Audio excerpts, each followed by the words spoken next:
Hello and welcome to our new video. आज हम surgery का जो रिवीजन है वो स्टार्ट करेंगे। जो रिपीटेड क्वेश्चन और टॉपिक है उसके बारे में हम यहाँ पे बात करेंगे। और लास्ट जो 10 साल के मतलब लास्ट 10 ईयर के जो क्वेश्चन पेपर है उनमें से मैंने जो ट्रिकी क्वेश्चन है और मोस्ट रिपीटेड क्वेश्चन है वो यहाँ पे लिए है। पहला था इस्चेमिक परफ्यूजन सिंड्रोम। तो इस्चेमिक परफ्यूजन सिंड्रोम क्या है? तो वो जब systemic hypoperfusion cellular and organ damage progresses due to the direct effect of tissue hypoxia and local activation of inflammation से होता है। ये डेफिनेशन आपको याद रखनी है, अपनी बुक में भी लिख दीजिए। बाद में जो ब्लड सब्स्टिट्यूट मतलब अगर आपके पास ब्लड नहीं है तो उसकी जगह पर आप ट्रांसफ्यूज कर सकते हैं, ऐसा सब्स्टिट्यूट बनाने की कोशिश जारी है। तो उसके जो कैरेक्टरिस्टिक है वो पूछे गए थे। तो वो क्या है? एक्सपेंसिव, अभी भी अंडर ट्रायल है। ठीक है, आगे बात करें तो बायोमिमेटिक और abiotic mimic O2 caring a characteristic पे ब्लड सब्स्टिट्यूट बनाए जा रहे हैं। बाद में हीमोग्लोबिन बेस्ड है, जबकि abiotic synthesis is seen as oxygen carrying and fluorofluorocarbon based. ये आपको याद रखना है। बाद में लोकल एनेस्थेटिक की बात की गई थी। अब लोकल एनेस्थेटिक में शॉर्ट एक्टिंग, तो शॉर्ट एक्टिंग प्रोकेन और क्लोरप्रोकेन आते हैं, जबकि इंटरमीडिएट एक्टिंग है उसमें लिग्नोकेन और प्रिलोकेन आते हैं। लॉन्ग एक्टिंग की बात करें तो ब्यूपीविकेन। तो एक क्वेश्चन है 2023 में ही पूछा गया था। टेट्रासाइक्लिन, रूपेवेकिन, पीबुकेन और इटोनोकेन। तो ये आपको याद रखनी है। अब नॉर्मल प्रेशर हाइड्रोसेफेलस क्या है? तो नॉर्मल प्रेशर हाइड्रोसेफेलस से जो डेमेंशिया होता है वो रिवर्सिबल होता है और उसमें एक ट्रायल देखने को मिलता है। तो ये ट्रायल है गेट डिस्टर्बेंस, इनकंटिनेंस और कॉग्निटिव डिक्लाइन। अगर ये ट्रायल देखने को मिले, साथ में डेमेंशिया देखने को मिले, तो उसे हम नॉर्मल प्रेशर हाइड्रोसेफेलस डायग्नोसिस कर सकते हैं। बाद में बात करें तो असाइटिस के कोज पूछे गए थे। तो दो टाइप के असाइटिस, ट्रांसड्यूडेस असाइटिस में जो असाइटिस फ्लूइड होता है उसमें प्रोटीन है वो लेस देन 25 ग्राम पर लीटर होगा, मतलब कि लो प्लाज्मा प्रोटीन कॉन्सेंट्रेशन। वो किसकी वजह से होगा? उसके जो कोज दिए गए हैं, माल न्यूट्रिशन, नेफ्रोटिक सिंड्रोम और प्रोटीन लूजिंग एंट्रोपैथी, या तो increase central venous pressure CCF में होता है, और portal hypotension, cirrhosis, portal vein thrombosis. अब एक्सुडेट की बात करें तो उसमें जो प्रोटीन होता है वो मोर देन 25 ग्राम पर लीटर होता है। अब वो कहाँ पे? Malignancy, TB peritonitis, Budd Chiari syndrome, pancreatic ascites, chylous ascites और मिक्स सिंड्रोम में देखने को मिलता है। जो मिक्स सिंड्रोम है उसके बारे में हमने पहले भी बात की थी, वो आप हमारे ओबीजीवाई के डिवीजन में देख सकते हैं। अब सीट बेल्ट है, उससे जो कॉमन इंजरी होती है वो मेजेंट्री में होती है, उसे सीट बेल्ट सिंड्रोम कहते हैं। मोस्ट कॉमन बिनाइन ट्यूमर कौन सा है लीवर का? तो हेमेंजियोमा।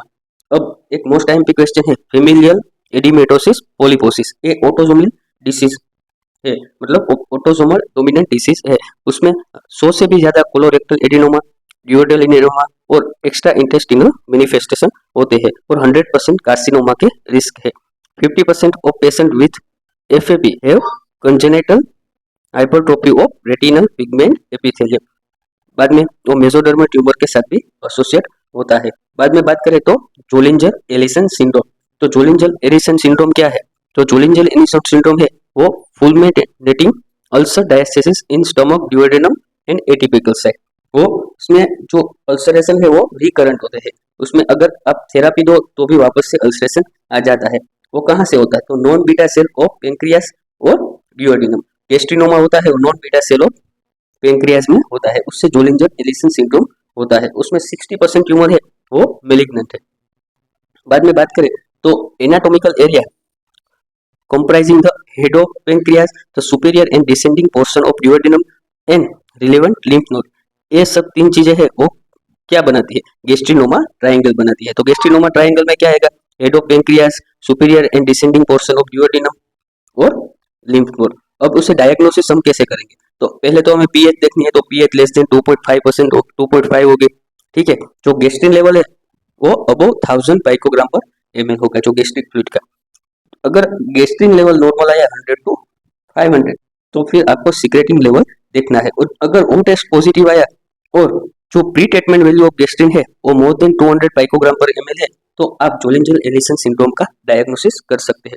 बाद में जो पीवाईक्यू था कि best cosmetic result following breast reconstruction, तो उसमें आएगा ए सेल्यूलर डर्मल मेट्रिक फ्लैप। बाद में कीपल टेन्यूर सिंड्रोम पूछा गया था, उसमें क्या देखने को मिलता है? क्यूटाइनस नेवस देखने को मिलता है, varicose when, soft tissue and bone hypertrophy देखने को मिलती है और एक फेमिलियर डिसीज नहीं है।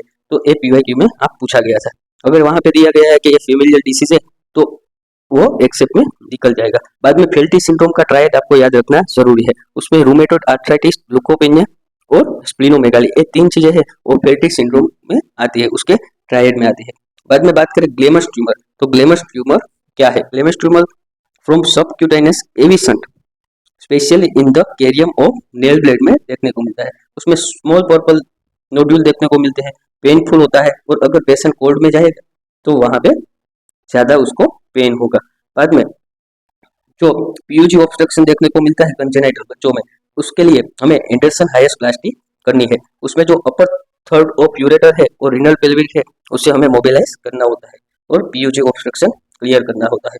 बाद में बर्थ चियारी सिंड्रोम कि जो मैंने आपको एक्सुडेट की टाइप आपको बताए कि एक्सुडेट टाइप है एसाइटिस में, उसमें एक था बर्थ चियारी सिंड्रोम, वो यंग फीमेल में देखने को मिलता है मोस्ट कॉमनली, और उसमें जो लिवर वेनस डैमेज है उसका ओक्लूजन होता था।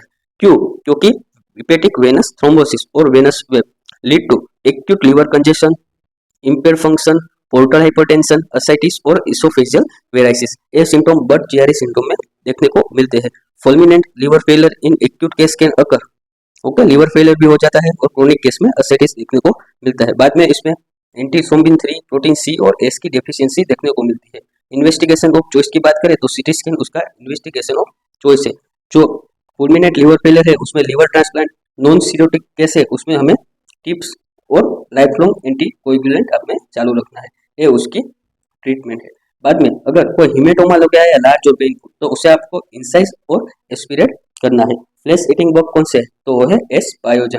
बाद में एक ट्रायल पूछा गया था कि मिलियन ट्रायल NSAB और एवोल्टिक ट्रायल वो किसका ट्रायल है? तो वो ब्रेस्ट कंजर्वेटिव वर्सेस मेस्टेक्टोमी का ट्रायल है।